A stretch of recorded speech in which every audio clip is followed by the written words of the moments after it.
think I lost us those privileges. Thanks, Angela. Hold on, it's going.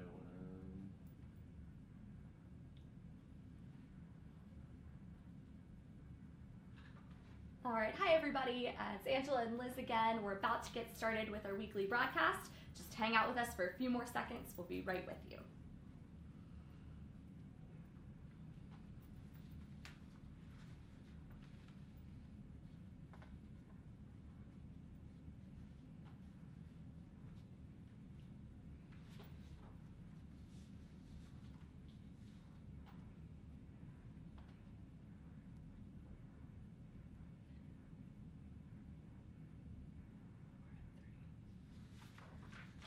All right, let's get started. Hello and welcome to Stand United's weekly broadcast. I'm Angela. And I'm Liz. And as always, we'll be monitoring our Facebook comments during this broadcast.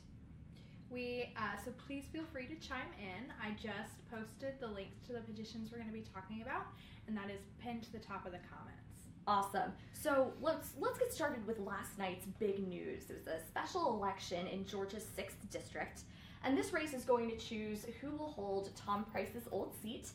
Tom Price is now Secretary of Health and Human Services under President Trump. So right here you have Jon Ossoff, who's the Democrat challenger. And the sheer amount of money in this race was staggering. So he raised well over $8 million. In a normal election year, Democrats in Georgia's 6th district only raised about $40,000. Right, and this was a very heated race. I was actually just in Atlanta a couple of weeks ago for a wedding, and it's not like we watched a lot of TV, but the few times that we would be like in a restaurant or something where a TV was playing, we saw about 500 campaign ads. It's crazy. I'm a Georgia 6 native. I still have family there, and just the sheer amount of mail that they were getting of all the different pamphlets. The GOP had something like 13 candidates against this Democrat challenger. And this whole campaign was about flip the 6th, take it from a Republican district to a Democrat district. Well, that did not happen. So Ossoff, even with over $8 million behind him in a House race, he could not flip the 6th by breaking 50% of the vote. He came close, but now this forces a runoff between Ossoff and someone named Carole Hinders, who's been involved in state politics for a long time. She's a Republican, and she's very excited to be taking on Jon Ossoff. So we're going to see them go head-to-head in June. If you live in Georgia's 6th district, sorry, those robocalls and that mail is not stopping anytime soon, but flip the 6th is looking less and less likely. The Democrats were really counting on what they thought would be an anti-Trump wave that would get Ossoff to Congress. That didn't happen, and it was the race to watch last night. I know lots of people were glued to the TV. Yeah, it was definitely, it's been trending on social media, and people from all over have been following it. I believe it's one of the last special elections left to fill. My home district had a special election a couple weeks ago to replace Pompeo, who became the CIA director. So this last couple of months have been full of special elections. So this was a big one to watch, as it was one of the last ones. Absolutely. So also yesterday was tax day. It was late this year. It was not April 15th. It was April 18th. So we hope everyone's got their taxes in. I know I did it early this year. I did too. Absolutely. Don't forget that any refund you're getting is not a refund. It is your money back to you, and maybe update your W-2s if you don't want that again. Right. So estimated this year, the IRS is going to collect $1.9 trillion in taxes. Not $1.9 billion. That's $1.9 trillion in taxes, more than any other year before. And the IRS, I just learned this, they also do something that most people haven't heard of or might not know about. So the agency actually tracks how private businesses make deposits. That's anything from a huge privately owned company to, a small ice cream shop. And if something seems off with those deposits, not even necessarily illegal, just something that the IRS flags as unusual, it could actually go into their bank accounts and take all the money.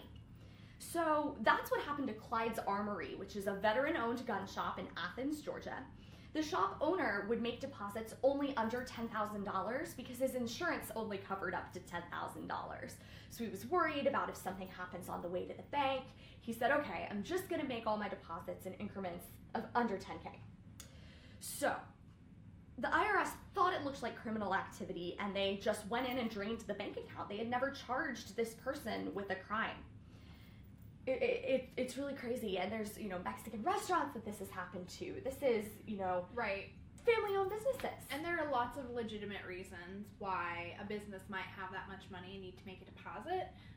We actually had a blog post on this on our recently launched blog. Some restaurants are cash only, and that would be a big reason why they might be doing deposits of $10,000. Absolutely. A lot of accountants will tell businesses not to make those huge deposits, mainly to avoid paperwork and not even realizing that this is technically called structuring and is illegal. Right, so it's why the IRS thinks that those payments of under 10 grand are something to watch. It's actually under a law that was designed to go after organized crime and money laundering. So I don't think a local ice cream shop or a local gun shop or a local restaurant is in the mob. I don't think the IRS thinks that either, but they still go in and take the money as if it was. So we have a petition up right now that asks the IRS to rethink how it uses civil asset forfeiture. I mean, it took just about $1 million from Clyde's Armory, the gun shop that we referenced. It's really kind of incredible the power that they have. They've agreed now to get a warrant before they do that, but we don't know if that's actually happening. There's no transparency. Right, and as Angela mentioned, like the biggest problem with this is that you don't actually have to be charged with a crime. Now they supposedly have to get a warrant, but even a warrant doesn't mean you've been charged with a crime. It just means that someone thinks what you're doing looks suspicious, and a judge allowed them to take your stuff. Absolutely. So, these businesses have a long legal battle ahead, and I would hate for this to happen, really to anyone else. So please go ahead and sign the petition. Help us raise awareness about this issue. And we've got one more for today. This one is particularly interesting. This is again about gun ownership. Did you know that even if you have a concealed carry permit in your home state, it may not be recognized if you go across state lines? This is a huge problem, and it is something that people commit all the time. It's one of those things where, some people say that you commit like 30 felonies a day without realizing it, and this is easily one of them, just because state permits vary so much, and people don't think about that when they're traveling, if they're taking their guns because they're hunting or whatever. You could be committing a pretty big felony that could cause money or even jail time without even realizing it, just by traveling in a different state. Absolutely, and there's someone who learned this lesson in a very hard way, a very scary way. He's from Virginia. He's a Marine veteran who's stationed at Quantico. This is a person who served 3 tours in Afghanistan and Iraq. This is, when you think of a responsible gun owner, this is who you think of. And he had the gun registered in Virginia. He was traveling in New Jersey. He kept the gun in the glove compartment of his car. But because he had it, even though the gun never fired, no one ever fired the gun in New Jersey. Just because he had it, New Jersey has mandatory minimum sentencing laws that would have put him in jail for 3 years. And he was ready to go. His family, this is just crushing. They had planned a going away party for him on Easter. That's awful. They thought that he was going to be spending these next 3 years in jail. But he got bailed out by Governor Chris Christie, who stepped in to commute the sentence.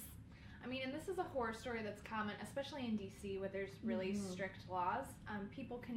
You can get in big trouble in DC for just having a bullet casing. You may not have a gun, but if you have a bullet or a casing, you could be committing a huge felony because of their laws are so strict.